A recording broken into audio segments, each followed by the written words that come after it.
The smallest boy pressed a crumpled wildflower into her frozen hand. "Mama," he whispered, "please don't go." Clara Mercer dropped to her knees in the snow. 3 pairs of eyes stared at her, hungry, hopeful, terrified. Behind them, their father stood silent, hat in hand, a man who hadn't smiled in 2 years. She had come here to survive. She never expected to be needed. If you believe love can be chosen, not just born, subscribe and follow this story to the very end. Comment your city below so I can see how far this tale has traveled. Bitter Creek, Wyoming Territory. Winter 1883. The train screamed to a halt. Clara Mercer gripped the edge of her seat as the car lurched forward. Her knuckles had gone white 3 states ago and hadn't relaxed since. "Bitter Creek," the conductor hollered. "Last stop before the mountains close, Bitter Creek."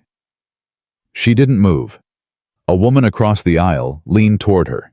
Gray hair, kind eyes, worn hands folded over a Bible. "You getting off here, dear?" Clara swallowed. "Yes, ma'am." "You got family waitin'?" Clara's voice faltered. "I have a letter." The woman's expression shifted. Not pity. Something worse. Understanding.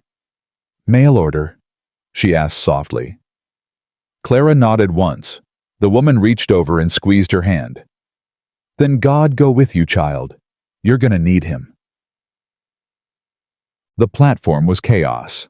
Men shouted over each other, hauling crates and cursing the cold. Horses stamped and snorted, their breath rising like smoke. Snow fell sideways, sharp as needles, cutting through Clara's thin wool coat.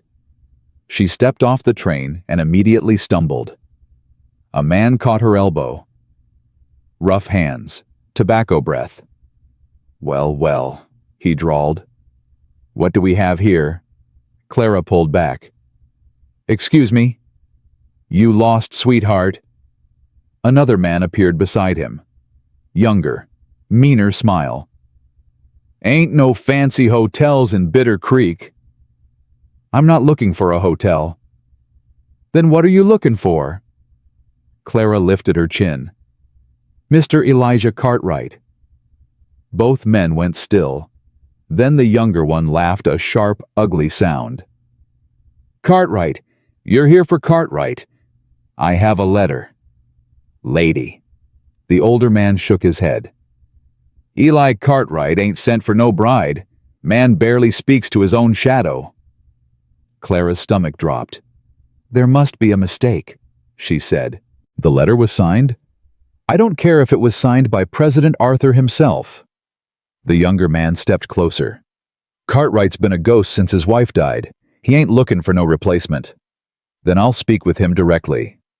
"You'll freeze to death first." He gestured toward the snow. "His ranch is 8 miles out. No stage runs that way in winter." Clara stared at him. 8 miles. In this weather, with nothing but a carpetbag and a letter that might mean nothing. The older man spit tobacco into the snow. "Go back where you came from, miss. Ain't nothing for you here." She didn't go back. She couldn't. There was nothing to go back to. Clara dragged her bag toward the general store, her boots slipping on the icy boards. The cold had already found its way through her gloves, her stockings, the thin seams of her dress. She pushed through the door. Warmth hit her like a wall. A potbelly stove crackled in the corner. Shelves lined with canned goods and dry supplies stretched toward the back. A woman behind the counter looked up, 50s, broad-shouldered, with a face that had seen enough winters to know better than to ask questions. "Help you?" "I need..." Clara's teeth chattered. "I need to send word to the Cartwright Ranch." The woman's hands stopped moving. "Cartwright." "Yes, ma'am." A long pause. "You the mail-order bride?" Clara blinked. "How did you..." "Whole town's been talkin' since the letter came through." The woman wiped her hands on her apron. "Postmaster's got a mouth bigger than his brain." "Then you know..." "I know Eli Cartwright didn't write that letter." The woman's voice was flat. His boy did. Clara felt the floor tilt beneath her. His boy, Benjamin, 7 years old, taught himself to write last spring. The woman shook her head. Used his daddy's name, forged the whole thing. Clara grabbed the counter to steady herself. A child had brought her here. I came 2,000 miles, she whispered. I know. I spent everything I had. I know. I have nothing left. The woman studied her for a long moment. Then she reached under the counter and pulled out a folded blanket. Name's Agnes Brennan. Folks call me Aggie. She pushed the blanket toward Clara. I run the boarding house behind the saloon. Ain't fancy, but it's warm. I can't pay. Didn't ask you to. Aggie's voice softened just barely. Come on now. Let's get you off your feet before you fall down. The boarding house was small 4 rooms above a storage cellar, heat rising from the saloon below. Aggie led Clara to a corner room with a narrow bed, a washstand, and a window that rattled with every gust of wind. Stay here tonight, Aggie said. Tomorrow we'll figure out what to do with you. Clara sat on the edge of the bed. Her hands were shaking. Why are you helping me? Aggie paused at the door. Because 30 years ago I stepped off a train just like you did. Scared. Alone. Holding a letter from a man I'd never met. She looked back. Difference is, my man was waiting for me. What happened to him? Died in 71. Fever took him. Aggie's jaw tightened. But he gave me 15 good years. That's more than most folks get. She left without another word. Clara stared at the door. Then she pulled the letter from her pocket. The letter that had seemed like salvation 4 weeks ago, and read it again. Dear Miss Mercer, my pa is real sad. He don't smile no more since Mama went to heaven. I think he needs someone who can smile for him. If you come, maybe we can be a family again. Please come. Benjamin Cartwright. The handwriting was crooked, childish, desperate. Clara pressed the letter to her chest and wept. Morning came gray and unforgiving. Clara woke to the sound of voices below, men arguing, a woman shouting, boots stomping on wooden floors. She dressed quickly, fingers numb, and made her way downstairs. The saloon was half full. Men hunched over tables nursing coffee and whiskey. A few looked up when she appeared. Most looked away. But one man didn't. He stood near the door, hat in hand. Tall, broad-shouldered, face weathered by sun and wind, and something heavier than either. His eyes found hers across the room and held. Elijah Cartwright. She knew it before he spoke. He crossed to her in 4 long strides. You're the woman. Not a question. Yes. You came because of that letter. Yes. His jaw worked. A muscle twitched beneath his eye. I didn't write it. I know. Clara's voice was steady despite everything. Your son did. Something flickered across his face. Pain, shame. Something too complicated to name. Benjamin had no right. He's a child. He wanted his father to be happy. That ain't your concern. It became my concern when I sold everything I owned to get here. Silence. The saloon had gone quiet. Every eye was on them. Eli's hands clenched at his sides. I can give you money for a ticket back. I don't want your money. Then what do you want? Clara took a breath. Then another. I want you to look me in the eye, she said, and tell me to leave. Eli stared at her. The door behind him creaked open. A small voice. Pa! Eli turned. 3 boys stood in the doorway. The oldest, Benjamin, had his brothers by the hands. The middle one clutched a wooden horse. The youngest, barely more than a toddler, had tears frozen on his cheeks.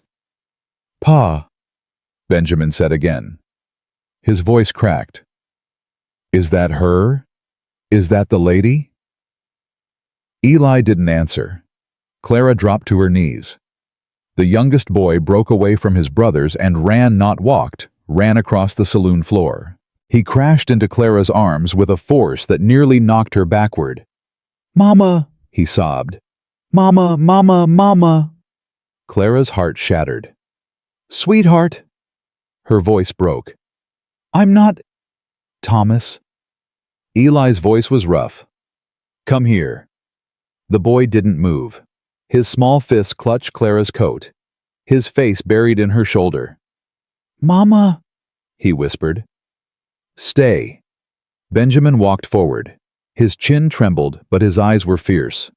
"I wrote that letter," he said. "I know it was wrong. But Pa..." His voice cracked. "Pa ain't smiled since Mama died. And Samuel don't talk no more. And Tommy cries every night asking for her." Eli flinched like he'd been struck. "Ben, I just wanted us to be a family again." Tears spilled down Benjamin's face.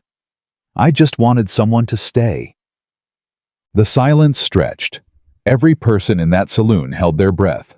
Clara looked at the boy in her arms, this tiny broken child who had never known her but called her mama anyway. She looked at Benjamin trying so hard to be brave. At Samuel, silent and watchful, clutching his wooden horse like a lifeline. She looked at Eli. His face was stone, but his eyes were drowning. "Mr. Cartwright," Clara said quietly, "you can send me back." Eli said nothing. "You can give me money for a ticket and I'll disappear, and your boys will forget I ever existed." Still nothing. Clara stood slowly, Thomas still clinging to her neck. "But I'm asking you." Her voice shook. "I'm asking you to let me stay. Not as your wife, not as anything you don't want me to be. But these boys need someone." She swallowed. "And I need somewhere to belong." A man at the bar snorted. "Cartwright, you ain't seriously considering, Shut up, Miller." The words came from Eli. Quiet. Deadly. Miller shut up. Eli stared at Clara for what felt like eternity. Then he looked at his sons. At Benjamin still crying. At Samuel frozen in place. At Thomas wrapped around this stranger like she was the only solid thing in his world. His shoulders sagged. "She stays." Gasps. Murmurs. A woman near the back whispered something sharp. Eli ignored all of it. "She stays," he said again. "In the spare room, as a housekeeper." "Eli," someone started. "I said she stays." He turned to Clara. His voice dropped low. "This don't mean nothing. You hear me? This ain't..." He stopped. Started again. "My wife is dead. I ain't looking for another. I understand. You'll work. You'll earn your keep. I will. And when spring comes, we'll talk." Eli studied her face. Whatever he was looking for, he seemed to find it. He reached out slowly, carefully, and took Thomas from her arms. The boy whimpered, but didn't fight. "Get your things," Eli said to Clara. "Wagon's outside." The ride to the ranch took 2 hours. Snow fell thick and steady. The boys huddled together beneath a wool blanket, Thomas asleep in Benjamin's lap, Samuel still silent, still watching. Clara sat beside Eli on the driver's bench. Neither spoke. Finally, as the ranch came into view, a sturdy cabin, a barn, fences half buried in snow. Benjamin leaned forward. "Miss Clara." She turned. "Yes." "Are you going to leave like Mama did?" Clara's throat tightened. "Your mama didn't leave by choice, sweetheart." "I know." Benjamin's voice was small. "But she's still gone." Clara reached back and took his hand. "I'm not going anywhere," she said. "Not unless your pa tells me to." Benjamin looked at his father. Eli kept his eyes on the road, but his grip on the reins loosened just slightly, and something in the air between them shifted, fragile, uncertain, but there.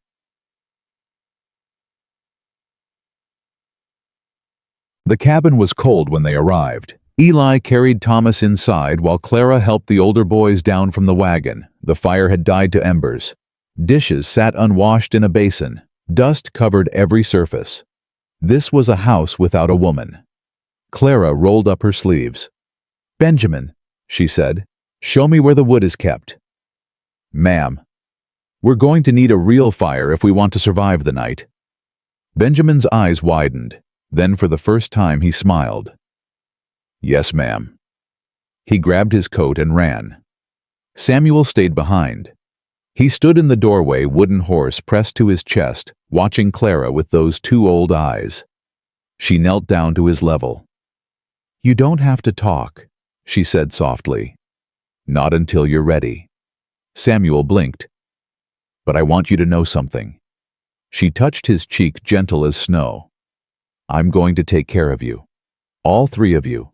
No matter what."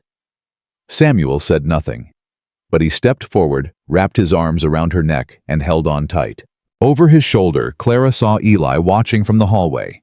His expression hadn't changed, but he didn't look away. That night, after the boys were asleep, Clara sat alone by the fire. The cabin creaked and groaned against the wind.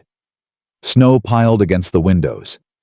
In the back room, she could hear Thomas whimpering in his dreams. Footsteps behind her. "You should sleep." She didn't turn. "So should you." Eli moved to stand by the fireplace. The flames cast shadows across his face, the hard lines, the tired eyes, the grief carved into every feature. Benjamin shouldn't have written that letter. Maybe. Clara watched the fire. But he did. And I'm here. And those boys... She paused. "Those boys are starving for something I can give them." "What's that?" "Someone who stays." Eli was silent for a long moment. "My wife." He stopped, swallowed. "My wife was everything to me. When she died, His voice broke. "I didn't know how to keep going. Barely knew how to keep the boys alive. Benjamin had to grow up too fast. Samuel stopped talking. And Thomas doesn't remember her. No." The word came out ragged. "He don't." Clara finally looked at him. "I'm not trying to replace her, Mr. Cartwright." "I know. I'm just trying to help." "I know." He met her eyes. "That's what scares me." Neither spoke. The fire crackled. Outside, the storm raged. But inside that small, cold cabin, something quiet and impossible began to take root. Clara woke before dawn. The fire had died. Frost crept along the edges of the window. Her breath hung in the air like smoke. She heard crying. She threw off the thin blanket and moved down the hallway in her stockings. The door to the boys' room was cracked open. Inside, Thomas sat up in the bed he shared with Samuel, sobbing into his hands. "Thomas." Clara knelt beside him. "Sweetheart, what's wrong?" "Mama went away," he whimpered. "I woke up and Mama went away." Clara's heart cracked clean through. "I'm here." She pulled him into her arms. "I'm right here. Don't go away." His small fingers clutched her nightgown. "Promise, promise, promise. I promise. Pinky promise." Clara held up her pinky. Thomas wrapped his around it, grip fierce. "Pinky promise," she whispered. A floorboard creaked. Eli stood in the doorway watching them. His face was unreadable in the darkness, but his shoulders were rigid. "He'll settle," Clara said softly. Eli didn't respond. He just turned and walked away. Clara held Thomas until his breathing slowed, until his grip loosened, until sleep claimed him again. Then she laid him gently beside Samuel and pulled the quilt to their chins. Samuel's eyes were open. "You should be sleeping," Clara murmured. Samuel didn't answer. He hadn't spoken a word since she arrived. But his hand crept out from under the covers and found hers. He held on tight. Clara stayed until both boys were still. Then she made her way to the kitchen, lit the stove, and began to work. Biscuits, coffee, eggs if she could find any.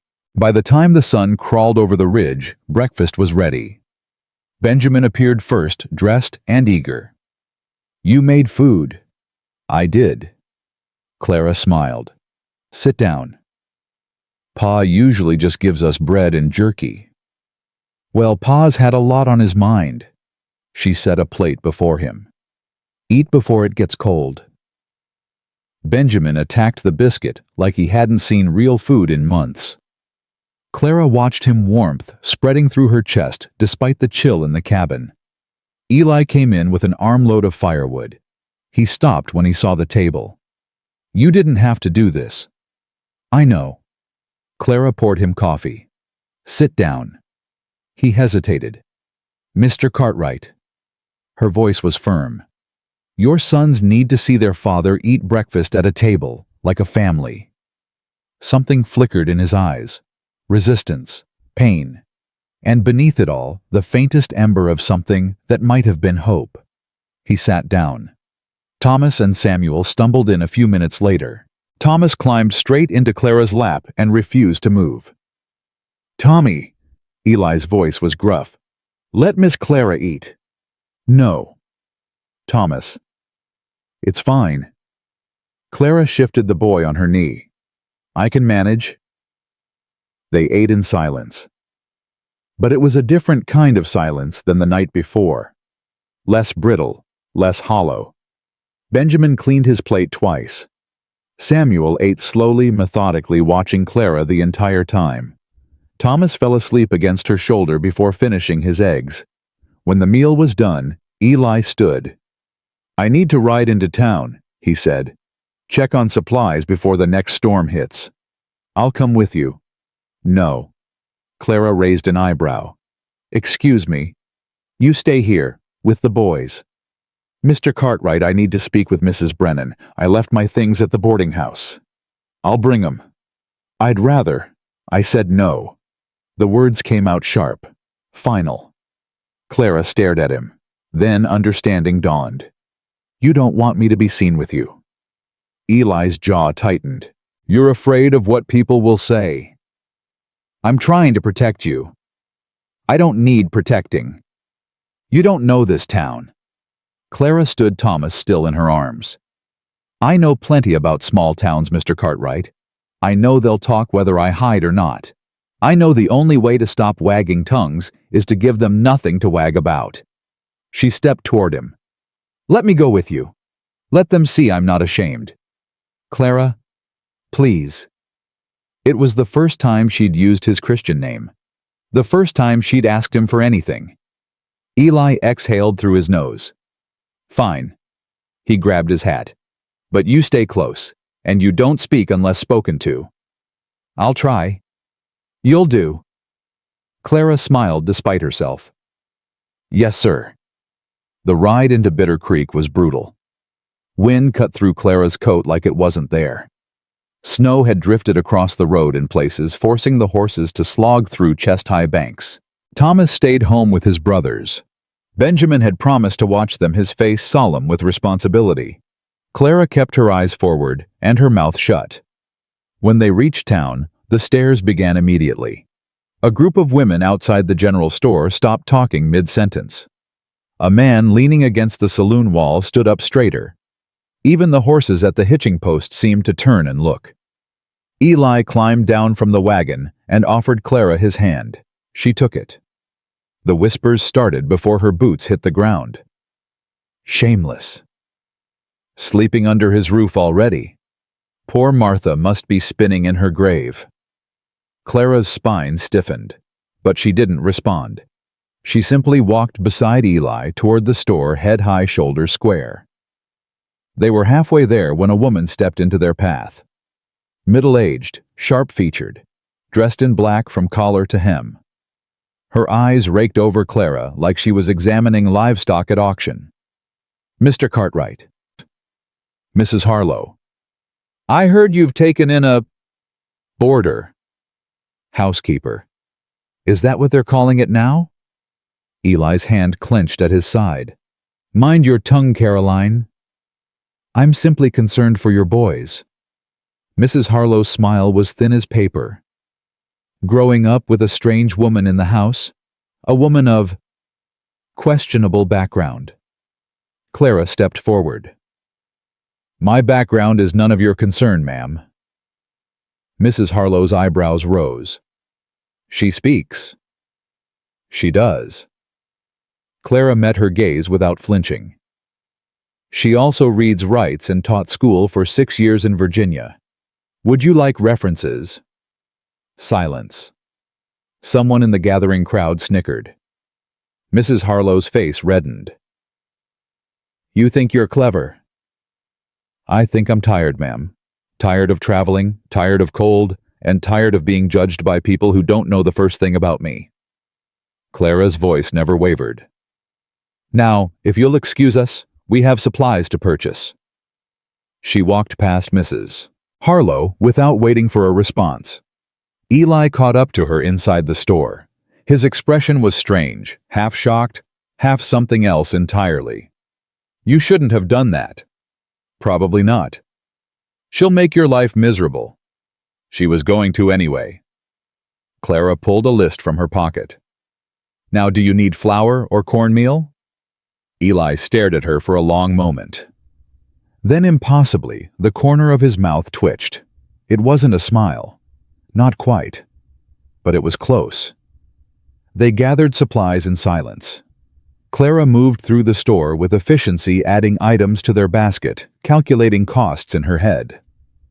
Eli watched her the way he might watch a thunderstorm approaching, wary, uncertain, unable to look away. You know how to stretch $1. Clara shrugged. I know how to survive. Where'd you learn that?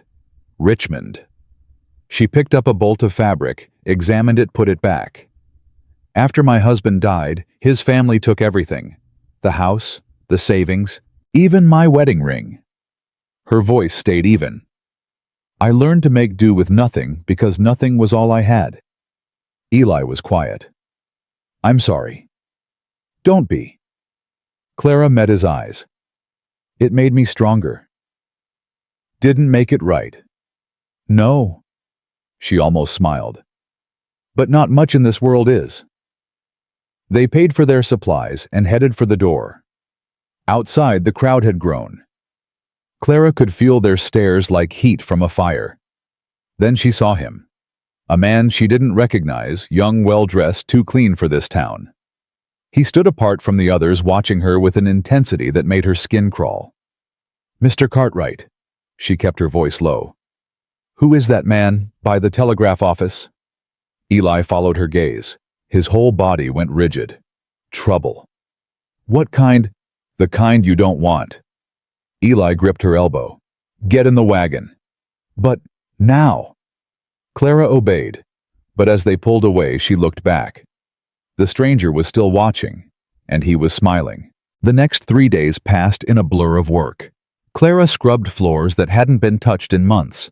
She mended shirts with holes worn through. She cooked meals that made Benjamin weep with joy, and Thomas demand seconds before finishing his firsts. Samuel still didn't speak, but he followed her everywhere, a silent shadow with dark eyes and a wooden horse clutched in his hands. He sat beside her while she sewed. He stood in the kitchen doorway while she cooked. At night, he crept into her room and curled up at the foot of her bed like a faithful dog.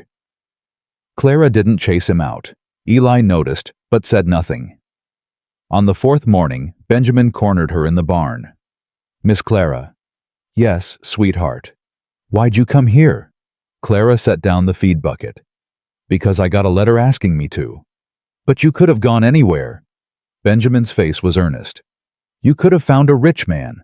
Someone with a big house. Why'd you come here? Clara knelt to his level. You want the truth? Yes, ma'am. I didn't come here for your pa. She touched his cheek. I came here because a brave little boy wrote me a letter. He said his family needed someone to love them, and her voice caught. I needed someone to love. Benjamin's lip trembled. Do you, he whispered, love us? "Oh, sweetheart." Clara pulled him into her arms. "I barely know you, and already I love you more than you could ever understand." Benjamin buried his face in her shoulder and cried. Clara held him tight, rocking gently, murmuring nonsense words that didn't matter. That's how Eli found them. He stopped in the barn doorway, wood axe over his shoulder, and watched his son sob in the arms of a woman he'd known for less than a week. Something in his face cracked. "Ben," his voice was rough, "you got chores." Benjamin pulled back, wiping his eyes. "Yes, Pa." "Get to 'em." "Yes, Pa." Benjamin looked at Clara one more time, then ran off toward the chicken coop. Eli didn't move. Clara stood slowly, brushing straw from her dress. "He needed that. I know. When's the last time you held him like that?" Eli's jaw tightened. "I ain't good with—" He stopped, tried again. "Martha was the one who— She knew how to— I don't— You don't have to explain." "I want to." The words seemed to surprise him. "I want you to understand." Clara waited. Eli set down the axe. His hands hung at his sides, empty and uncertain.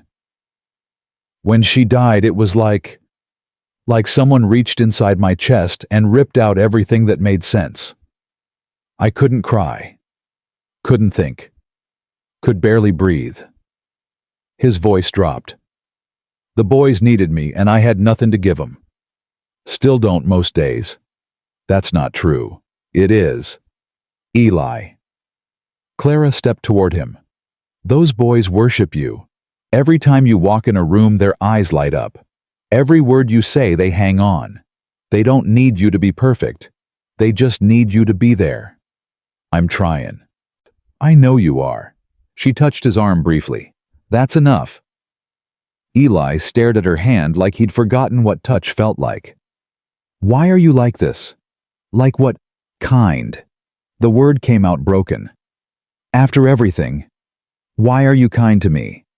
Clara didn't answer right away. Then, "Because someone was kind to me once, when I needed it most." She pulled back. "I figure I owe the world a debt." Eli watched her walk back toward the house. He didn't follow, but he didn't look away either. That afternoon the stranger came. Clara was in the kitchen kneading bread when she heard hoofbeats. She wiped her hands and moved to the window. A single rider approached. Well-dressed. Expensive horse. The same man from town. Her blood turned to ice. "Clara?" Benjamin appeared at her elbow. "Who's that?" "Take your brothers to the back room." "But now, Benjamin." Something in her voice sent him running. A moment later, she heard the bedroom door slam shut. Clara grabbed the rifle from above the fireplace.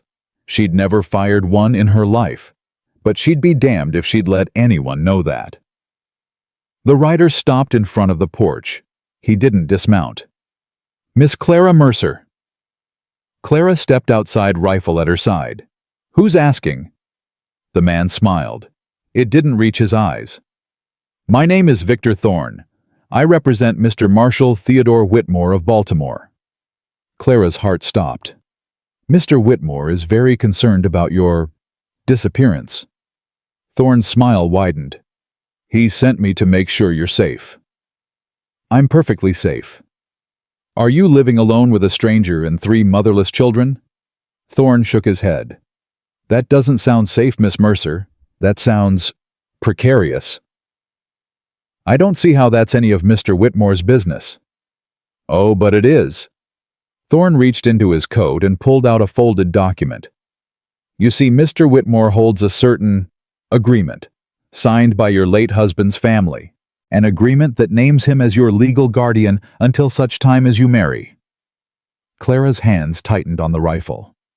"That document is worthless." "Is it?" Thorne raised an eyebrow. "A federal judge in Baltimore seems to disagree." "I'm not in Baltimore." "No, you're in Wyoming Territory." Thorne's smile turned cold. "Where the law is flexible, and where Mr. Whitmore's considerable resources can be very persuasive." Get off this property. Miss Mercer. I said get off. Clara raised the rifle. Thorne's eyes flickered just for a moment with something that might have been respect. Very well.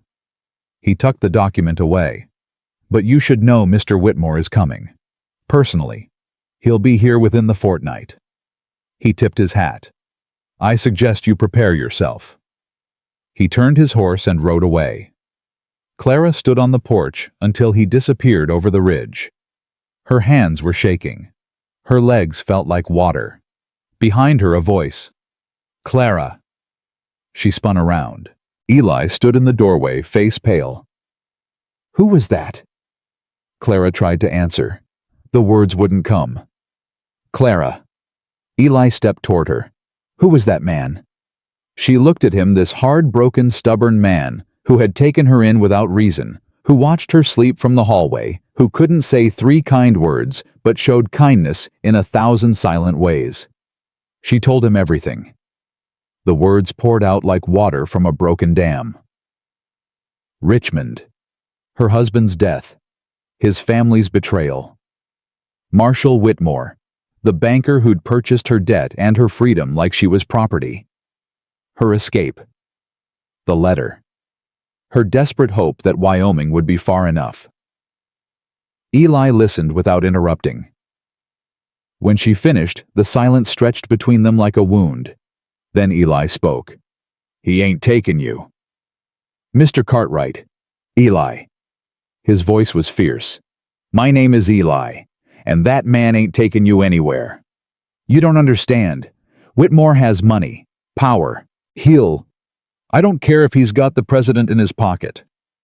Eli stepped closer. You're under my roof. That makes you my responsibility. I'm not your responsibility. You are now. Clara shook her head. I won't bring trouble to your family. Too late. Eli's eyes met hers. You already brought yourself. She didn't know what to say. Behind them, a small voice. Pa. They turned.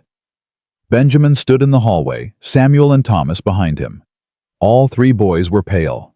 All 3 had heard everything. Pa, Benjamin said again. That bad man wants to take Miss Clara. Eli's jaw tightened. He wants to try. You won't let him, right? Thomas's voice wobbled. You won't let him take Mama. Clara flinched at the word. Eli knelt down, gathering all 3 boys into his arms. Listen to me. His voice was low, steady, certain. Nobody's taking anybody. Not while I'm breathing. You hear me? Yes, Pa, Benjamin whispered. Promise, Thomas asked. Promise. Eli stood and looked at Clara. All of you inside. Now. Clara didn't argue. That night, Eli slept in a chair by the front door, rifle across his lap, eyes on the darkness. Clara lay awake in her room listening to Thomas breathe beside her. He'd refused to sleep alone. Samuel had crept in an hour later, curling up on her other side like a bracket-like protection, like sons. She closed her eyes and tried to pray, but the only words that came were, Please, let me keep this. Just for a little while. Outside, the wind howled, the storm was coming, and Marshall Whitmore was coming with it. The next morning, Clara found a note on the kitchen table. Gone to town. Stay inside. Lock the doors. She crumpled the paper in her fist. Miss Clara, Benjamin appeared at her elbow. Where's Pa? He went to get help. What kind of help? Clara looked at him, this brave, beautiful boy who had started everything with a single letter. The kind we need. She prayed she was telling the truth. Eli didn't come back that day. Clara kept the doors locked, the curtains drawn, the rifle within arm's reach. She fed the boys. She read to them from an old Bible she found on the shelf. She pretended everything was fine, but her hands wouldn't stop shaking. Miss Clara. Benjamin sat beside her on the floor, his brothers asleep against her sides. Pa's gonna be okay, right? Of course he is. He's been gone a long time. The roads are bad. He'll be back. Promise. Clara looked into his eyes, so young, so desperate to believe. Promise. She prayed she wasn't lying. Night fell. The wind picked up. Clara moved the boys to her room, barricaded the door with a chair, and sat in the darkness with the rifle across her lap. She didn't sleep. Sometime past midnight, she heard hoofbeats. Her heart seized. She moved to the window, peered through the crack in the curtains. One rider. Alone. Eli. Clara nearly collapsed with relief. She ran to the door, threw it open, and stood on the porch as he dismounted. What happened? Where have you been? Eli climbed the steps slowly. His face was drawn, exhausted. Sheriff's dead. Clara's blood turned cold. What? Found him this morning. Heart gave out in his sleep. Eli pulled off his hat. Town's got no law, no marshal, no one to help us. But there's more. Clara waited. Eli looked at her. His eyes were hollow. Whitmore's already here. Arrived yesterday. He's staying at the hotel in town. He paused. He's brought lawyers, marshals from back east, men with badges and guns. Clara's legs gave out. She sat down hard on the porch steps. Then it's over. No. Eli. I said no. He knelt in front of her. Listen to me. I went to see the preacher, Reverend Hayes. He's got connections, friends in the territorial government. What kind of friends? The kind that don't like Eastern money buying up Western justice. Eli took her hands. He's riding to Cheyenne tonight, gonna speak to the governor himself. That could take weeks. I know. Whitmore won't wait weeks. I know. Eli's grip tightened. But we ain't alone, Clara. Aggie's with us. Half the miners owe you for teaching their kids. Even some of the ranchers. They don't owe me anything. They think different. Eli stood. Tomorrow we face him, together. Clara looked up at this man, this stubborn, broken, impossible man, who had every reason to send her away, and no reason to fight. Why are you doing this? Eli was quiet for a long moment. Because my boy chose you. His voice cracked. And I'm starting to understand why. He went inside. Clara sat on the porch until the cold drove her in. Morning came too fast. Clara dressed the boys in their best clothes, which weren't much, and braided her hair with trembling fingers. She looked at herself in the cracked mirror above the wash basin. A tired woman stared back, thin, pale, afraid, but not broken, never broken. Miss Clara. Benjamin appeared in the doorway. Pa says the wagon's ready. I'll be right there. Miss Clara. Yes, sweetheart. Benjamin crossed the room and took her hand. Whatever happens today, he said, I'm glad you came. Clara knelt down and hugged him so tight he squeaked. So am I, sweetheart. So am I. The ride into Bitter Creek felt like a march to the gallows. Clara sat in the back of the wagon with the boys, her arm around Thomas, her hand in Benjamin's. Samuel pressed against her side, silent as always, clutching his wooden horse. Eli drove without speaking. His jaw was set. His eyes were fixed on the road. When they reached town, Clara understood why. People lined the streets, not watching, waiting. Some faces she recognized. Aggie, the preacher's wife. A few miners who'd come to see their children learn letters. But most were strangers, and most were hostile. In front of the courthouse, such as it was, stood a polished carriage, and beside it, Marshal Theodore Whitmore. Clara had forgotten how much she hated him. He was exactly as she remembered. Tall, silver-haired, expensive suit. Gold watch chain across his vest. He smiled when he saw her, a smile that didn't touch his eyes. Clara? He said her name like he owned it. My dear girl, what a relief to find you safe. Eli stopped the wagon. He climbed down slowly, deliberately placing himself between Clara and Whitmore. "Mr. Cartwright, I presume." Whitmore's smile widened. "I've heard so much about you. The grieving widower who took in a desperate woman out of the goodness of his heart." He chuckled. "How provincial. You need to leave." "I'm afraid I can't do that." Whitmore held up a sheaf of papers. "I have legal documentation establishing my guardianship of Miss Mercer, signed by a federal judge, witnessed by officers of the court." "She ain't yours. The law says otherwise."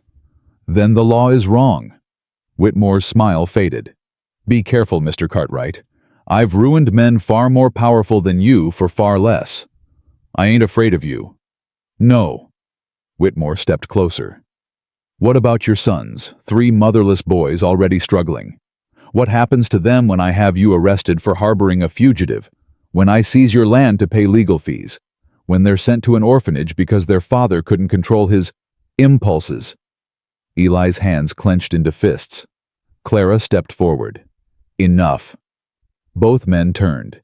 She climbed down from the wagon, chin high, shoulders back. "This isn't about Mr. Cartwright," she said. "It's about me, so stop threatening his family and say what you came to say." Whitmore studied her. Something flickered in his eyes, surprise maybe, or grudging respect. "Very well." He clasped his hands behind his back. "You belong to me, Clara. Not because I love you, I don't. Not because I want you, I'm indifferent. But because your late husband owed me a considerable debt and you are the collateral. I'm not property. In the eyes of the law, you're whatever I say you are." Whitmore gestured to the men beside him, 2 marshals in dark coats, badges gleaming. "Now you can come quietly, or you can watch me destroy everyone who ever showed you kindness." Clara's heart hammered. She looked at Eli, at the boys in the wagon, at the crowd gathering in the street. Then she looked at Whitmore. "No." "Excuse me." "I said no." Clara's voice didn't waver. "You can wave your papers and flash your badges and threaten until your face turns blue. But I'm not going with you. Not today. Not ever." Whitmore's face darkened. "You don't have a choice. Everyone has a choice. Then you choose to watch these people suffer. I choose to fight." Whitmore laughed a cold, ugly sound.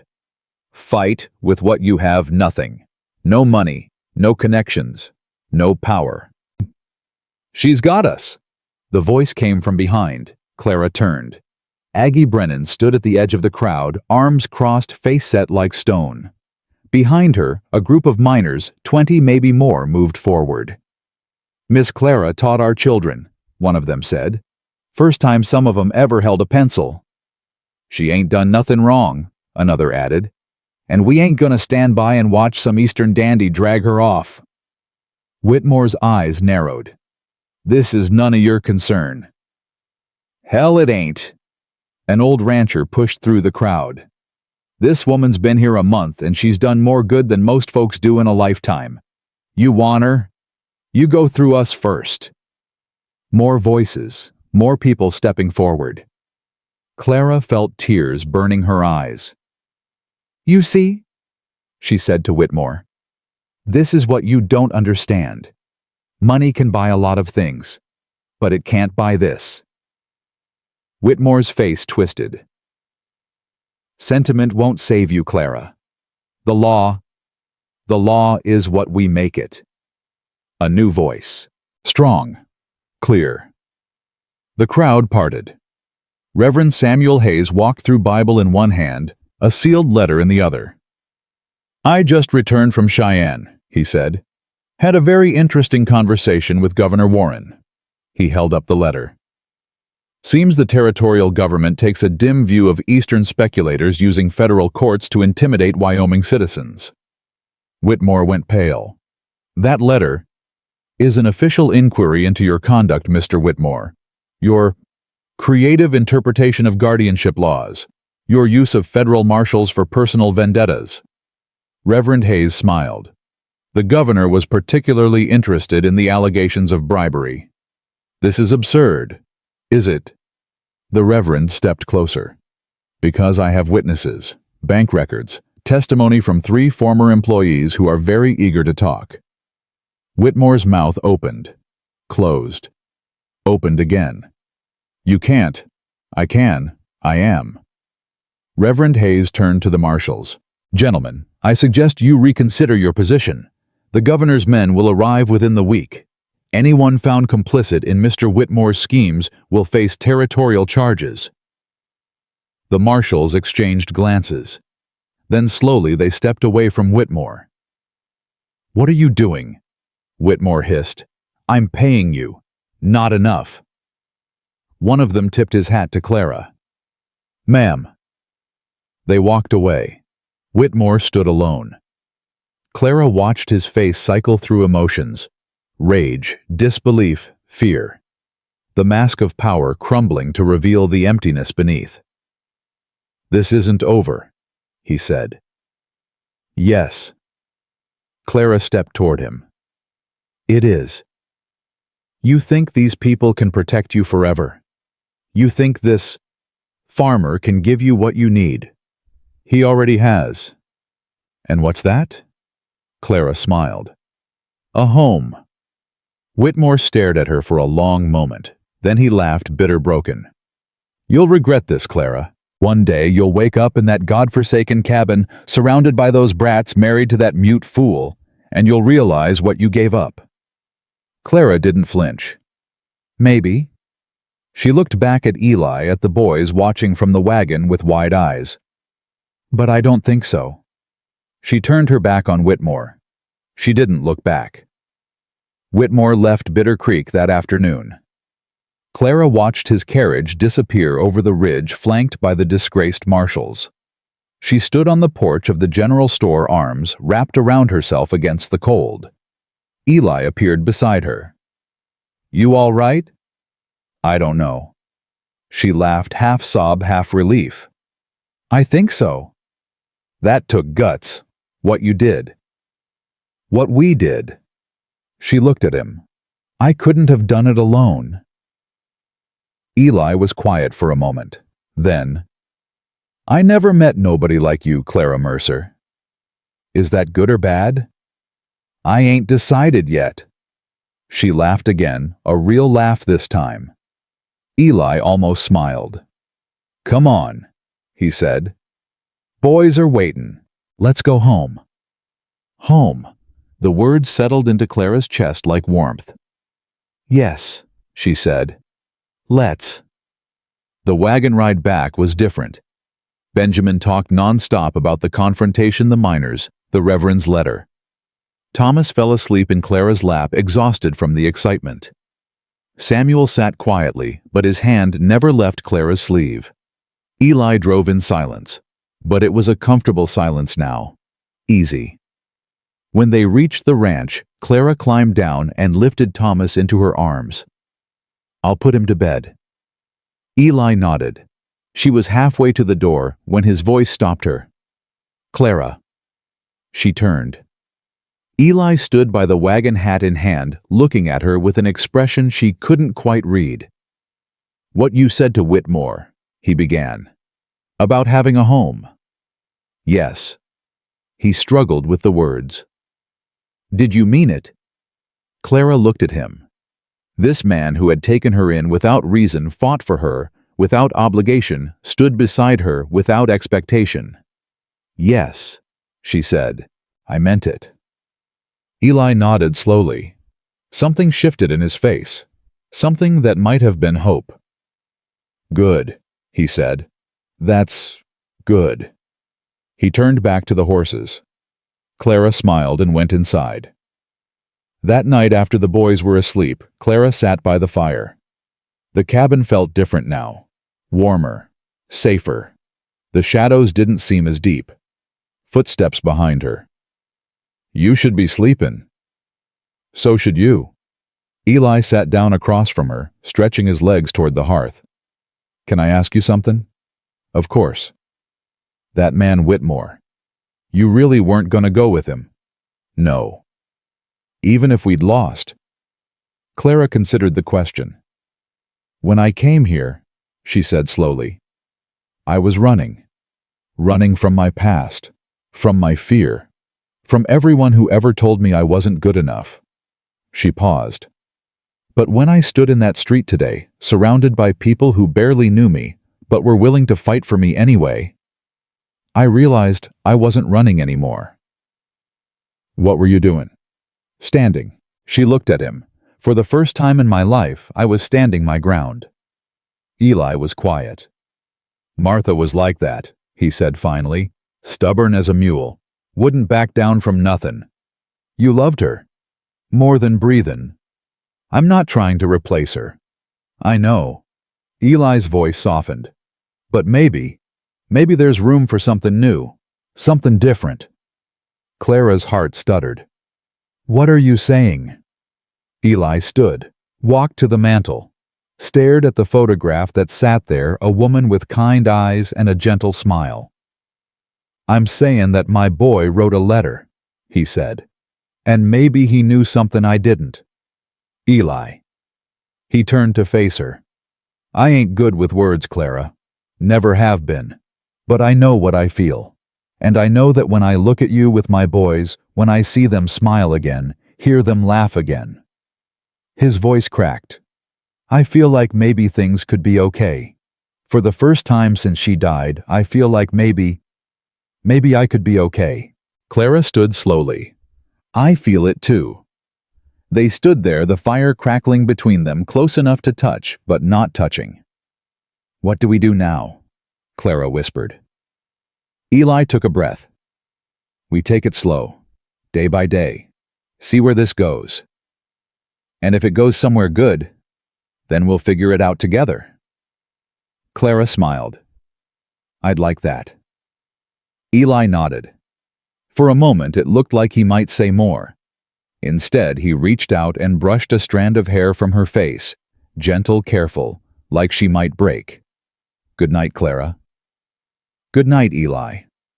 He walked to his room, paused at the door. Clara? Yes. Thank you. For what? He looked at her with those tired, hopeful eyes. For staying.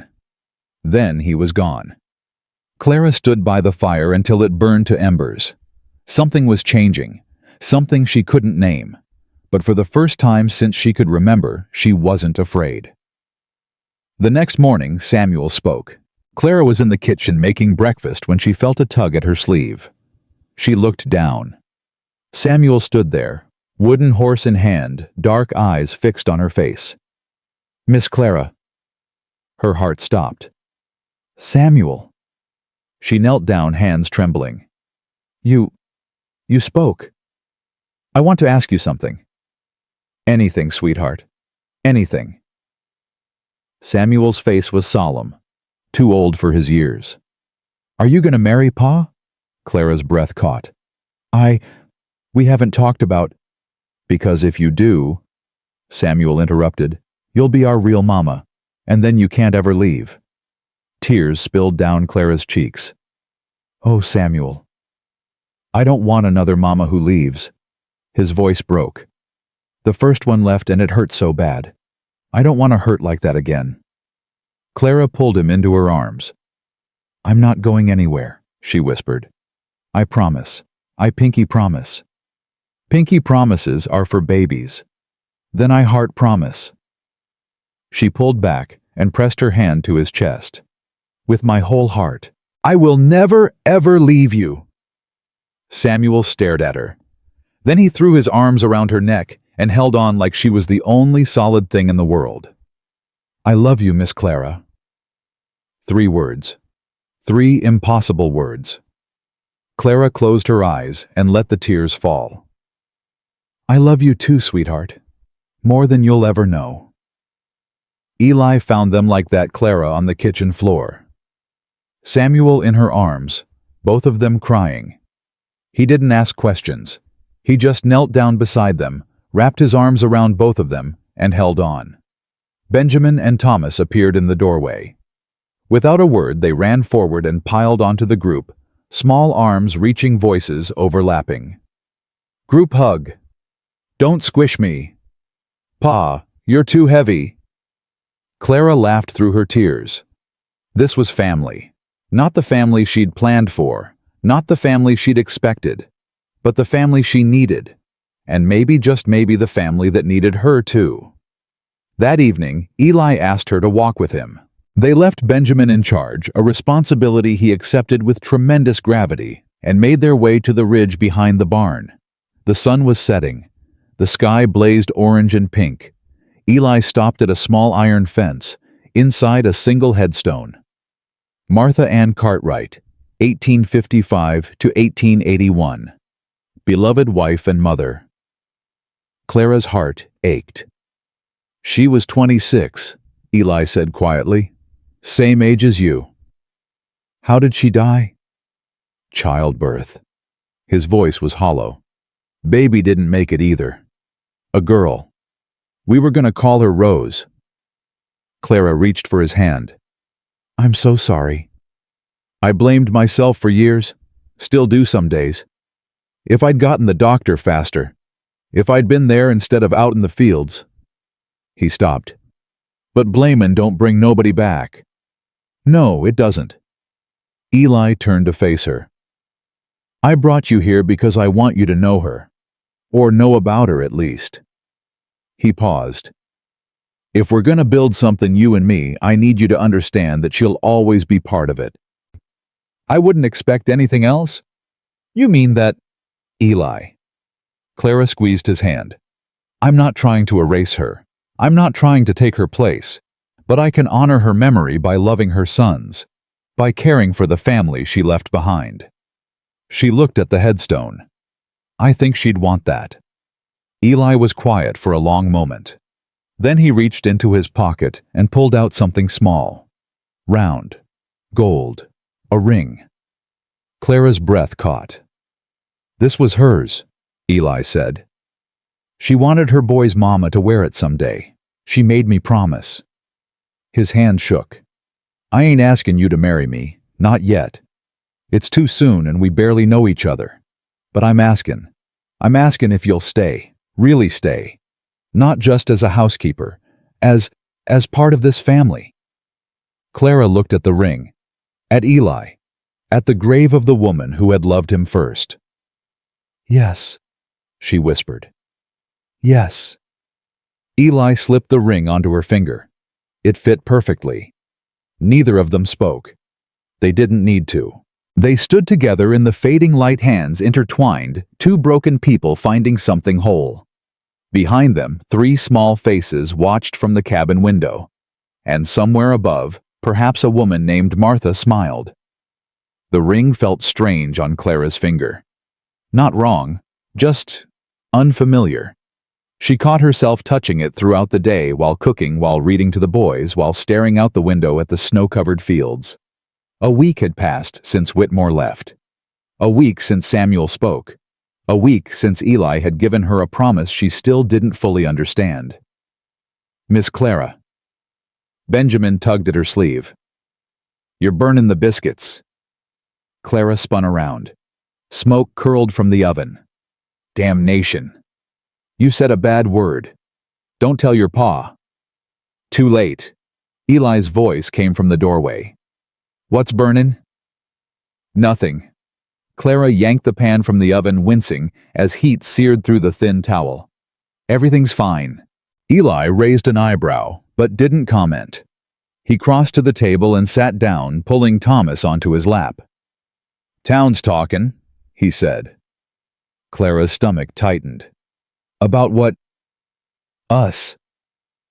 Eli's jaw worked. The ring. The way you looked at each other at the confrontation.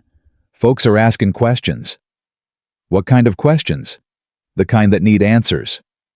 Clara set the ruined biscuits aside. Her hands were shaking again. What do you want to tell them? Eli was quiet for a long moment. The truth. Which is... He looked at her, really looked the way he did when he was about to say something that cost him. That I'm courtin' you, proper. The way a man oughts to court a woman he aims to marry. Clara's heart stopped. Eli, I know what I said before, that it was too soon. that we barely knew each other. He stood settling Thomas on the floor. But that was fear talkin', and I'm done being afraid. Benjamin's eyes went wide. Pa, are you gonna marry Miss Clara? If she'll have me. 3 boys held their breath. Clara looked at them, these children, who had burrowed into her heart without permission. Then she looked at Eli, this stubborn, silent, broken man, who had somehow become her anchor. Yes, she whispered. Yes, I'll have you. Thomas shrieked with joy. Benjamin pumped his fist in the air. Samuel quiet watchful. Samuel walked over and wrapped his arms around Clara's waist. I knew it, he said. I knew you'd stay. Clara laughed through her tears. Eli crossed the room in 2 strides. He cupped her face in his rough hands, tilted it up and kissed her. It was brief, gentle, a promise more than a passion, but it changed everything. Well, Eli said when he pulled back, I reckon we'd better tell the preacher. The news spread through Bitter Creek like wildfire. By noon, half the town knew. By evening, the other half had opinions about it. Some were kind. Aggie showed up at the ranch with a bolt of white fabric and a knowing smile. For the dress, she said, every bride deserves something new. Others were not. Mrs. Caroline Harlow cornered Clara outside the general store 2 days later, face pinched with disapproval. You're making a mockery of marriage, she hissed. That man's wife isn't even cold in her grave, and you're already wearing her ring. Clara's spine stiffened. Martha's been gone 2 years. 2 years is nothing. My Harold waited 5 before he remarried, and even that was considered hasty. I'm sorry for your situation, Mrs. Harlow, but this isn't about you. It's about decency. It's about love. Clara stepped closer. Something I suspect you know very little about. Mrs. Harlow gasped. How dare you?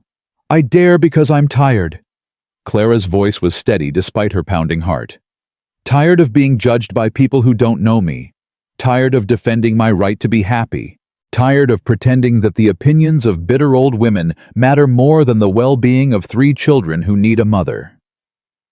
Silence. Mrs. Harlow's face went white, then red. You'll regret this, she spat. Mark my words. I've been threatened by better than you, ma'am. Clara smiled thinly. And I'm still here. She walked away without looking back.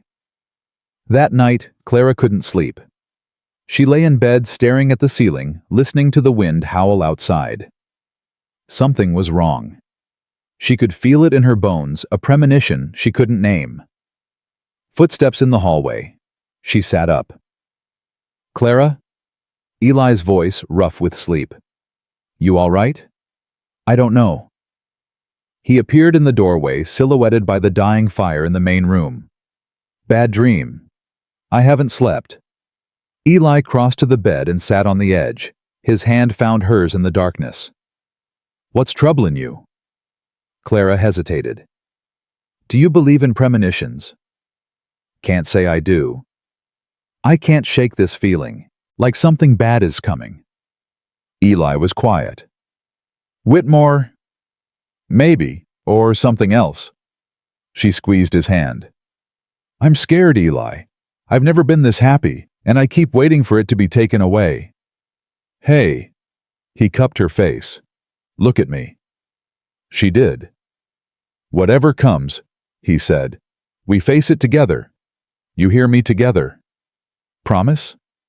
Promise. He kissed her forehead gentle and warm. Now get some sleep. We got a weddin' to plan. Clara tried to smile, but the feeling didn't go away. 3 days before the wedding, the fever came. Thomas woke up screaming, his skin burning hot, his eyes glassy and unfocused. Clara rushed to his side, pressed her hand to his forehead, and felt her blood turn to ice. Eli. He came running. What's wrong? He's burning up. Clara's voice cracked. Eli, he's burning up. Eli's face went white. He scooped Thomas into his arms, holding him close. It's gonna be all right, little man. Pa's got you. Mama, Thomas whimpered. Mama, I'm cold.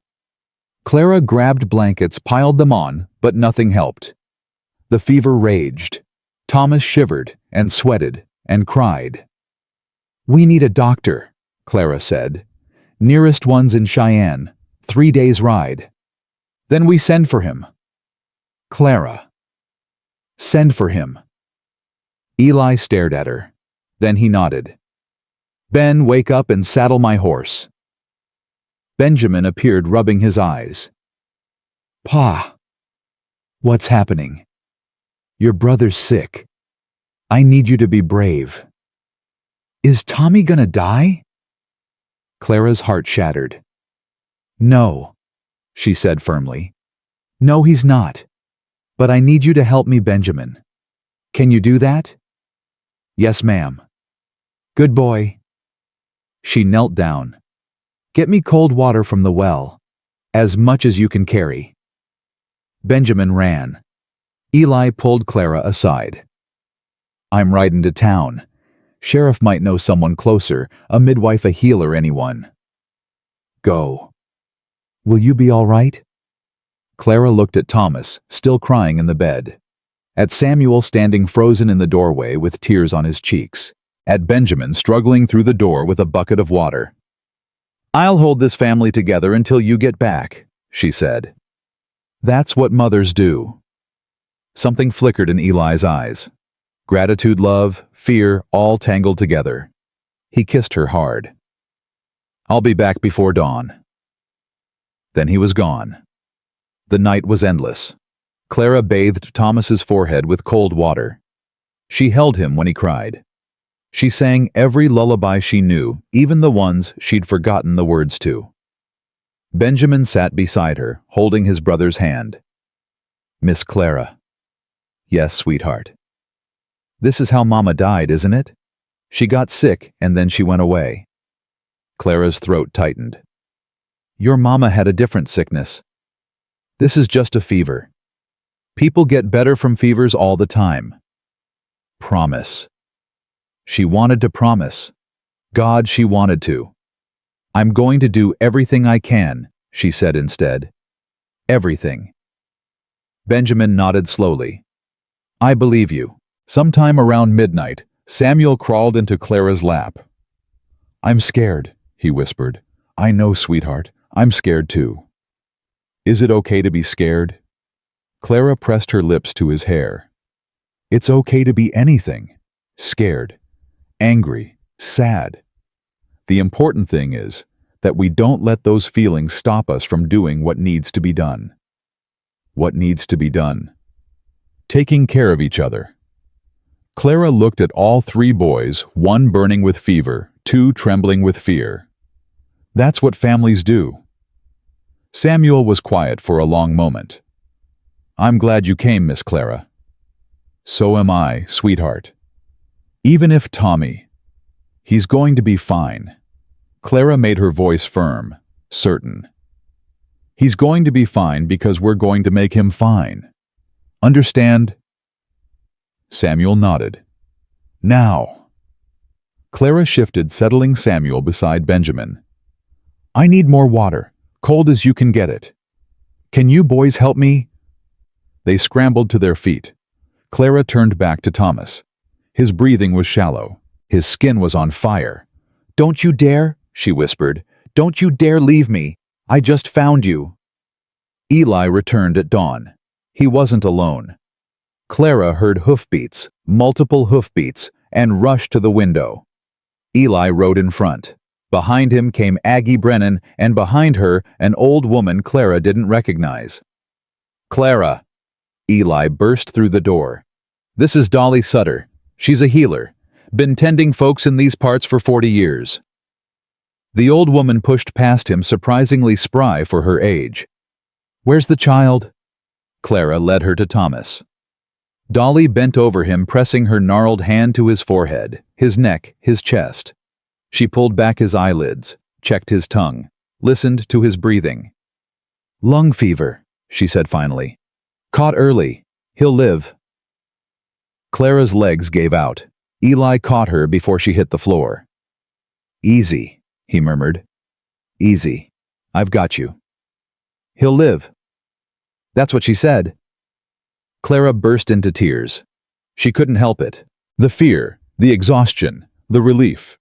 It all came pouring out in great heaving sobs. Eli held her through it all.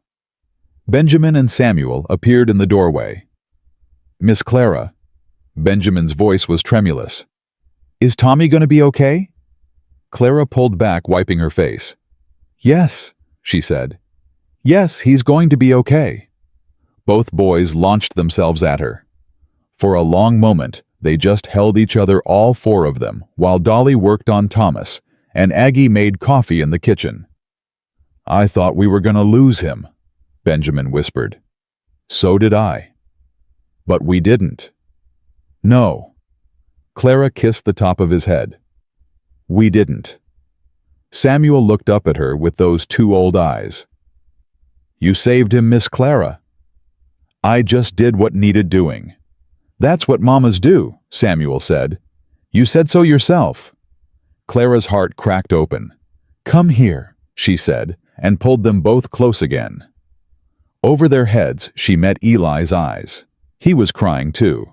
3 days later, Thomas was sitting up and demanding biscuits. "I want the good ones," he said, "not the burnt ones." "I don't burn biscuits," Clara protested. "You burned 'em last week." "That was one time." "Still burned?" Eli laughed a real laugh, full and warm. Clara stared at him. "What?" "Nothin'." He shook his head. "Just been a while since I laughed like that." "Get used to it." Clara kissed his cheek. "I plan to make you laugh every day for the rest of your life." "That a promise?" "That's a guarantee." Benjamin groaned. "They're being mushy again." "Gross," Samuel agreed. "Double gross," Thomas added. Clara laughed. "You three are impossible." "We learned from the best." Benjamin grinned. "Pa's been impossible our whole lives." Eli swatted at him, but there was no heat in it. "Speaking of impossible," he said, "we got a wedding to reschedule." Clara's stomach flipped. "When? Soon as you're ready." "I've been ready since you asked me." Eli smiled, that rare, real smile that transformed his whole face. "Then how about Saturday?" Clara looked at him, at the boys, at this family that had somehow become hers. "Saturday's perfect." The morning of the wedding dawned clear and cold. Clara stood in the back room of the church, Aggie fussing with her hair. "Hold still." "I can't. I'm nervous." "You should be. You're marrying the most stubborn man in Wyoming." Clara laughed. "I know. But he's a good man." Aggie pinned a final curl into place. "And he loves you something fierce." "Does he? Lord, girl, are you blind? That man looks at you like you hung the moon." Clara turned to face herself in the mirror. The dress Aggie had made was simple white cotton with lace at the collar and cuffs. Her hair was pinned up with dried wildflowers. Martha's ring gleamed on her finger. She looked like a bride. She looked like a mother. She looked like someone who belonged. "You ready?" Aggie asked. Clara took a deep breath.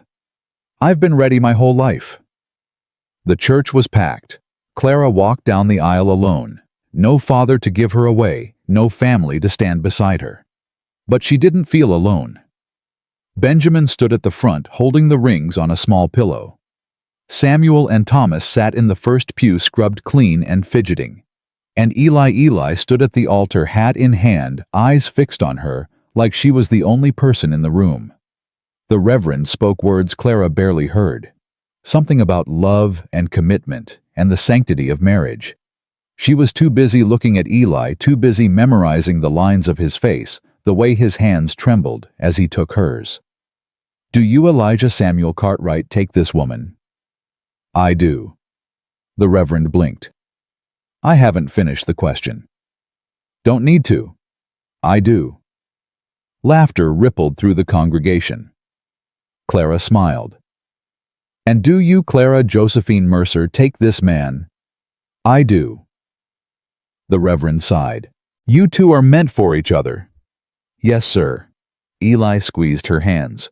We are. Then by the power vested in me by God and the Wyoming Territory, I pronounce you husband and wife. The Reverend smiled. You may kiss your bride. Eli pulled her close. I love you, Clara Cartwright. I love you too, Eli Cartwright. He kissed her. The church erupted in cheers. Benjamin whooped. Thomas clapped. Samuel smiled, really smiled for the first time since Clara had arrived. When they finally pulled apart, Clara was crying. Happy tears, she said before Eli could ask. Good. He wiped them away with his thumb. That's the only kind allowed today. They walked out of the church together, husband and wife, 3 boys trailing behind them like a comet's tail. Aggie had organized a reception at the saloon, cleaned up and decorated for the occasion. Food covered every table, music played from a scratchy fiddle. People danced and laughed and celebrated. Clara stood at the edge of it all watching. You all right? She turned. Eli stood beside her, 2 cups of cider in his hands. I keep waiting to wake up. Why? Because this doesn't feel real. Clara took the cider. A year ago I was alone, trapped, terrified, and now I'm happy, terrified in a completely different way. Eli laughed. Fair enough. They stood together, watching their boys demolish the dessert table. Thank you, Clara said quietly. For what? For not sending me back. Eli turned to face her. You remember what I said that first day? You said your son already chose me. I was wrong. Eli took her hand. He didn't choose you for himself. He chose you for all of us. For me. His voice cracked. He knew what I needed before I did. Clara looked across the room where Benjamin was wiping frosting from Thomas's face, while Samuel watched with patient exasperation. He's a remarkable boy. He's got his mama's heart. Eli paused. Both his mamas. Clara's throat tightened. You mean that every word?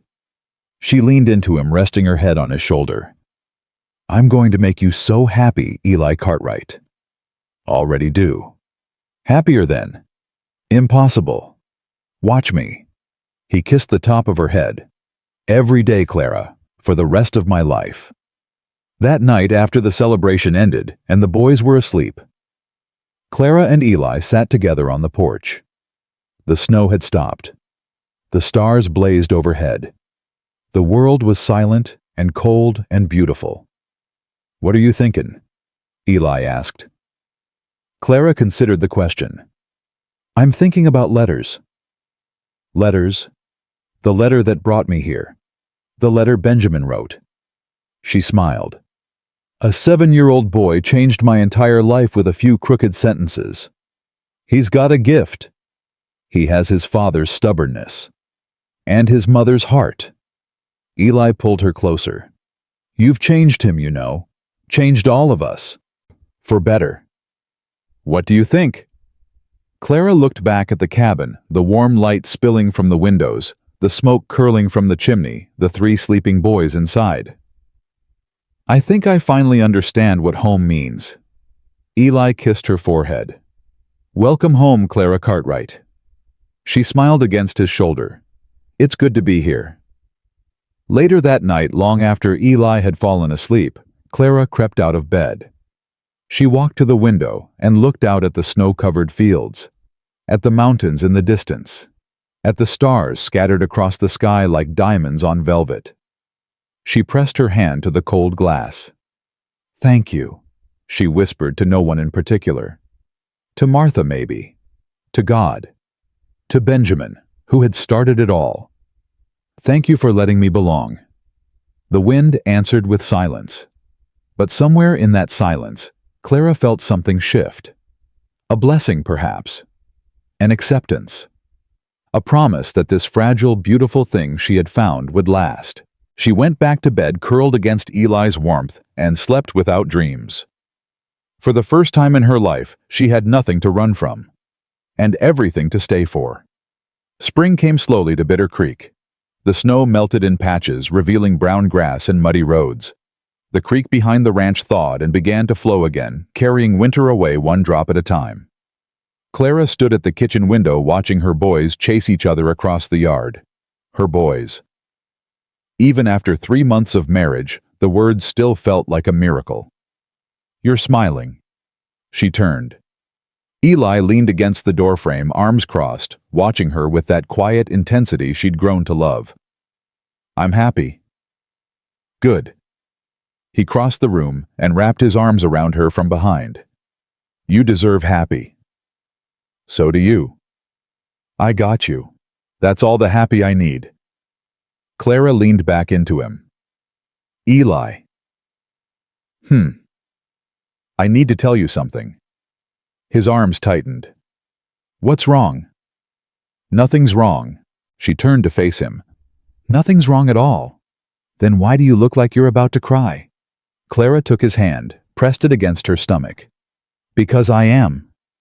Eli went still. "Clara, are you?" "Yes." His face crumpled, not with sadness, with something far more overwhelming. "A baby. A baby. Our baby. Unless you know something I don't." Eli laughed a broken, beautiful sound and pulled her into his arms. "Clara. Clara, Clara, Clara. I take it you're happy." "Happy." He pulled back, cupping her face. "I'm terrified." "Terrified." "Last time." His voice caught. "Last time I lost everything. Martha. The baby. Everything." Clara's heart ached. "I know. I can't lose you too." "You won't. You don't know that." "No." She covered his hands with hers. "But I know that I'm strong. That you're strong. That whatever happens, we'll face it together." Eli stared at her. "Together." "Together." He kissed her deep and desperate, like she might disappear if he let go. "I love you," he whispered against her lips. "I love you too. We're having a baby. We're having a baby." They stood there, forehead to forehead, breathing each other in. Then, P.A. Miss Clara Tommy fell in the mud. Eli groaned. Clara laughed. "Welcome to fatherhood. Again." They told the boys that evening. Clara had expected excitement, questions, maybe some jealousy about sharing attention. She hadn't expected Benjamin to cry. "Ben." Eli knelt beside his oldest son. "What's wrong?" "Nothing." Benjamin wiped his face furiously. "I'm not crying." "You are." "I'm not." Clara sat down on the floor beside them. "Benjamin, talk to me." He looked at her with red-rimmed eyes. "I wrote that letter because I wanted Pa to be happy," he said. "I wanted someone to come and make things better, but I never thought—" His voice broke. "I never thought I'd get a real mama, a real family. I never thought—" Clara pulled him into her arms. "Oh, sweetheart. I love you, Miss Clara. I love you so much." "I love you too. More than you could ever know." Samuel appeared at their side, wordless as always, and pressed himself against Clara's back. "Me too," he whispered. Thomas, not understanding but not wanting to be left out, threw himself onto the pile.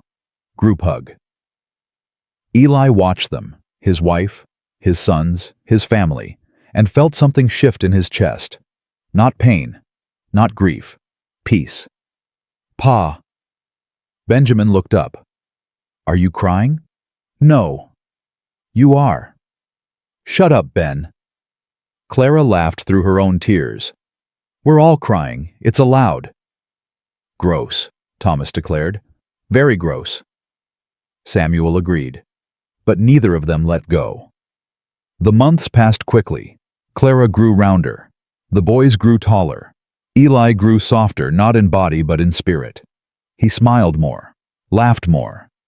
touched Clara's belly at every opportunity, whispering secrets to the child inside. "What are you telling our baby?" Clara asked one night. "Stories." "What kind of stories?" Eli's eyes crinkled. "Stories about a brave lady who came all the way from Virginia to save a broken family." "I didn't save anyone." "You saved all of us." Clara's throat tightened. "Eli, don't argue. You know I hate arguing." "You love arguing." "Only with you." She swatted his arm. He caught her hand and kissed it. "I mean it, Clara. Before you came, this house was a tomb. The boys were ghosts. I was—" He stopped. "I was already dead. Just hadn't laid down yet. And now I'm alive." He pressed his lips to her knuckles. "Because of you." Clara leaned into him. "I was dead too, you know. In Richmond. In Baltimore. On that train. I was just a body going through motions. And now," she smiled, "now I'm finally living." Summer brought the letter. Clara was hanging laundry when Benjamin came running from the road, waving something in his hand. Miss Clara, the postman came." She set down the basket. "What is it?" "A letter for Pa from Baltimore." Clara's blood went cold. "Give it to me." Benjamin handed it over. The envelope was expensive, cream-colored, sealed with red wax. Clara's hands trembled as she broke the seal. She read the first line and stopped breathing. "Miss Clara." Benjamin's voice seemed far away. "What's wrong?" Clara looked up. "Get your father." Eli came running from the barn, face tight with worry. "Clara, what happened? Is it the baby?" "Read this." He took the letter, read it once, twice, a third time. "Son of a bitch." Eli. "He's dead." Clara nodded slowly. "Whitmore's dead." The letter was from a lawyer in Baltimore. Marshall Theodore Whitmore had died 6 weeks ago, heart attack sudden and massive. His estate was being liquidated to pay his considerable debts. Among his papers, they had found documents pertaining to Clara, the fraudulent guardianship agreement, the threats, the harassment. The lawyer was writing to apologize. On behalf of the Whitmore estate, he offered a settlement, compensation for her suffering, a formal acknowledgement that she had been wronged. "How much?" Eli asked. Clara showed him the number. He sat down hard. "Clara, I know. That's more money than I'll make in 10 years. I know. What are you gonna do?" Clara looked at the letter, at the number, at the name of the man who had haunted her nightmares for so long. Then she walked to the fireplace and threw it in. "Clara, I don't want his money. But I don't want anything from him." She watched the paper curl and blacken. "He tried to buy me once. I won't let him buy me again, not even in death." Eli stared at her. "You're serious." "I've never been more serious." "Clara, that money could what?" She turned to face him. "Buy us a bigger house, fancier clothes, more cattle." She shook her head. "I don't need any of that. I have everything I want right here." Eli was quiet for a long moment. Then he stood cross to her and took her face in his hands. "You're the most stubborn woman I've ever met. You married me. Best decision I ever made." He kissed her slow and deep. Behind them, 3 small voices groaned in unison. "They're being mushy again." Clara laughed against Eli's lips. "Get used to it, boys. This is your life now." "Can we at least get a dog?" Benjamin asked. "Maybe. A big one." "We'll see." "That means yes. That means maybe. Definitely yes." The boys ran off, already arguing about names. Clara shook her head. "What have we gotten ourselves into?" "A family," Eli said. "A real one." God help us. God already did. He kissed her forehead. He sent you. Autumn arrived with cooler winds and changing leaves. Clara's belly swelled. The boys started school, a real school built by the miners with help from Reverend Hayes. Clara taught there twice a week even as her due date approached. You should rest, Eli said for the 100th time. I should do what I please. You're 8 months pregnant. I'm aware. Clara. Eli. She turned from the stove, hands on her hips. I've been resting for weeks. I'm tired of resting. I need to be useful.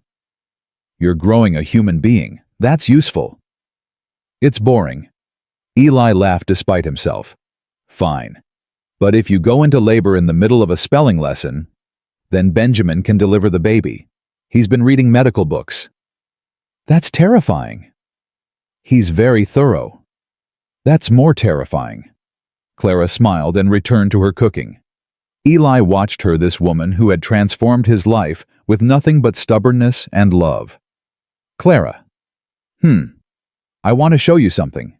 She looked up. What? It's a surprise. I don't like surprises. You'll like this one. He took her hand. Come with me. He led her outside past the barn, up the hill to Martha's grave. Clara's steps faltered. Eli. Just look. She did. Beside Martha's headstone stood a new marker. Smaller. Simpler. Rose Cartwright, born and died, 1881. Now at peace with Mama. Clara pressed her hand to her mouth. I never gave her a proper stone, Eli said quietly. Never. Never let myself grieve her. But you helped me see that holding on to pain doesn't honor the dead. It just punishes the living. Tears streamed down Clara's face. Oh, Eli. I want our baby to know about them. Martha and Rose. I want them to know that they were loved, that they mattered. His voice cracked. And I want them to know that the woman who came after the woman who saved us is their mama too, in every way that counts. Clara threw her arms around him. I love you. I love you too. I'll tell them everything, every story, every memory. I know you will. Boy. They stood together at the graves, holding each other, letting the past and present merge into something whole. Then Clara gasped. Eli! What? She grabbed his hand and pressed it to her belly. Feel that? A kick, strong and sure. Eli's eyes widened. Was that? Our baby says hello. Another kick, then another. Eli laughed, pure joy, no shadows. Hello, little one. I'm your pa. Kick. I think they heard you. I think they did. They walked back to the house hand in hand, the graves behind them, the future before them. The baby came in October. Clara woke in the night with pain sharp enough to steal her breath. Eli was beside her in an instant. It's time. It's time. I'll get Dolly. Eli. She grabbed his wrist. Promise me something. Anything. If something goes wrong, nothing's gonna go wrong. But if it does, her eyes were fierce. Promise me you'll take care of our boys, all of them. Eli's jaw tightened. I promise. And promise me you'll keep living. Don't shut down like before. Don't. Clara. He kissed her hard. I promise. Now stop talking and let me get the healer. He ran.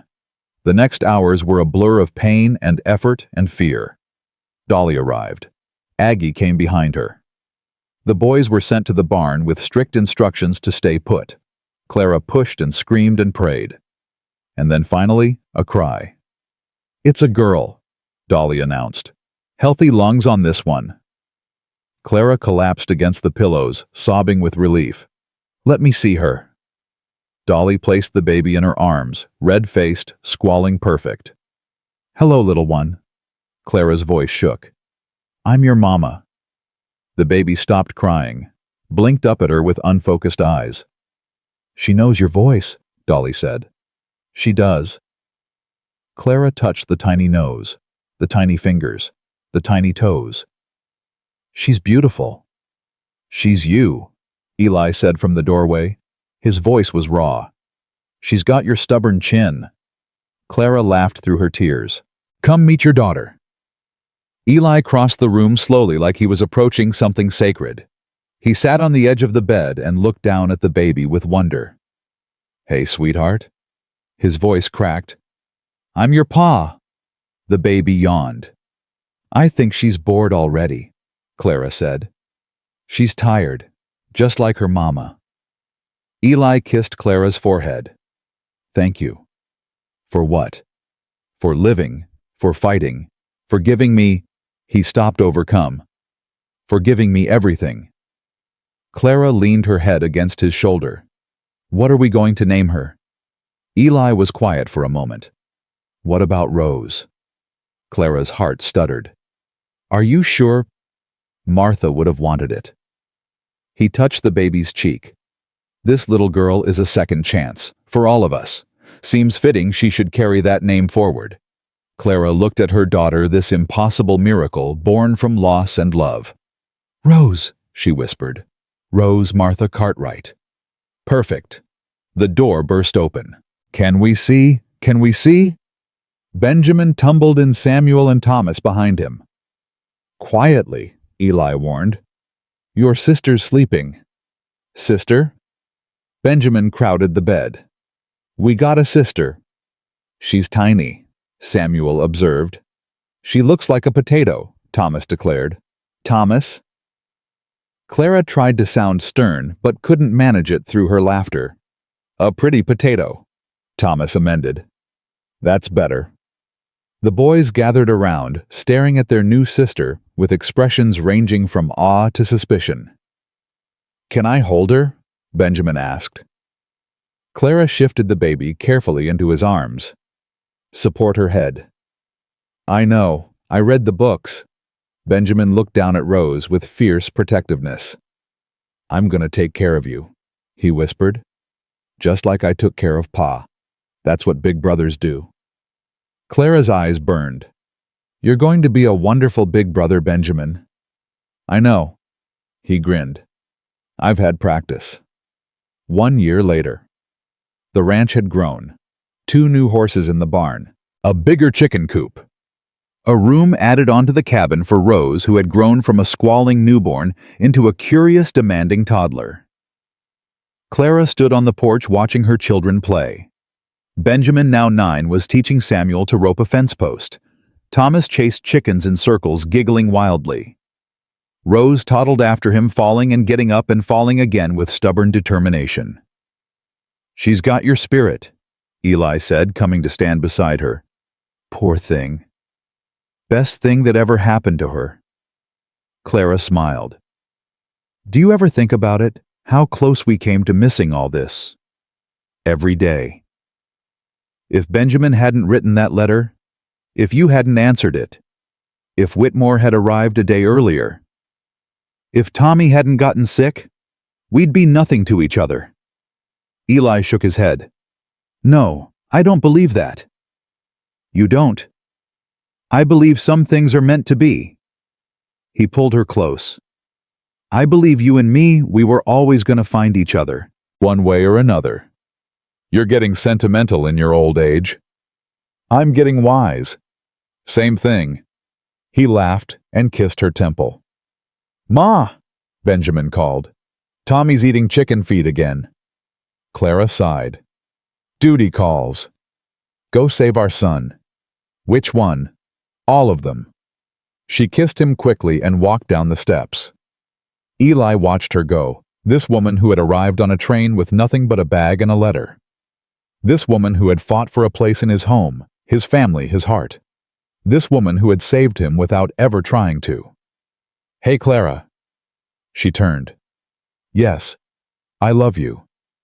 She smiled that wide, unguarded smile that still made his heart stutter. "I love you too, Eli Cartwright." Forever? Forever, and then some. She went to rescue Thomas from the chicken feed. Eli stayed on the porch watching his family. Somewhere in the cabin, in a frame on the wall beside the fireplace, hung a yellowed letter written in a child's crooked hand. My pa is real sad. I think he needs someone who can smile big. If you come, maybe we can be a family again. Benjamin had written it, hoping for a miracle. He'd gotten one. They all had. That evening, after the children were asleep, Clara found Eli standing at Martha's grave. She walked up the hill and took his hand. You all right? Better than all right. He looked at the two headstones, Martha and Rose, side by side. I was just telling them about the baby, about you, about everything. What did you say? I told Martha thank you, for loving me first, for giving me the boys, for letting me go.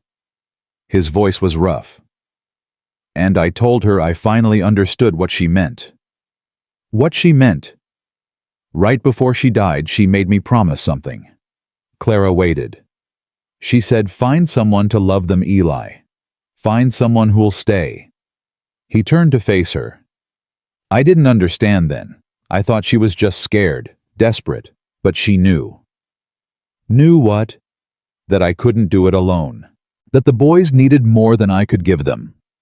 His eyes glistened. She was giving me permission, Clara. Permission to keep living, to keep loving. Clara's throat tightened. She sounds like an incredible woman. She was. Eli pulled her close. And so are you. They stood together in the fading light, past and present, woven into something new. Eli. Yeah. I want to write Benjamin a letter. A letter. For when he's older. Telling him what he did. How his one small act of courage changed everything for me, for you, for his brothers, for Rose. She paused.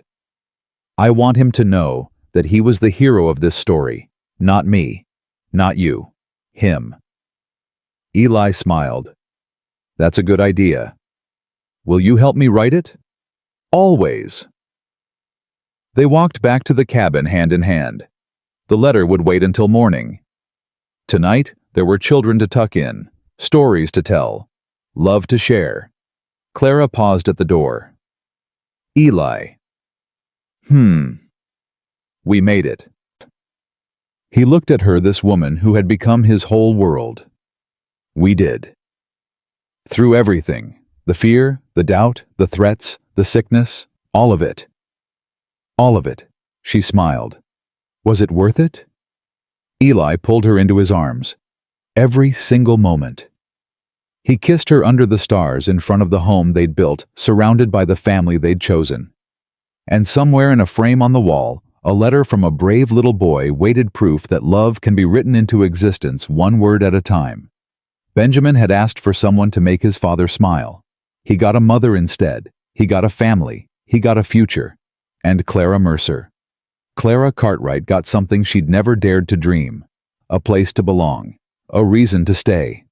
A love that would last forever. She had come to Wyoming Territory with nothing but desperation and hope. She had found everything she'd ever needed. Not because she was lucky.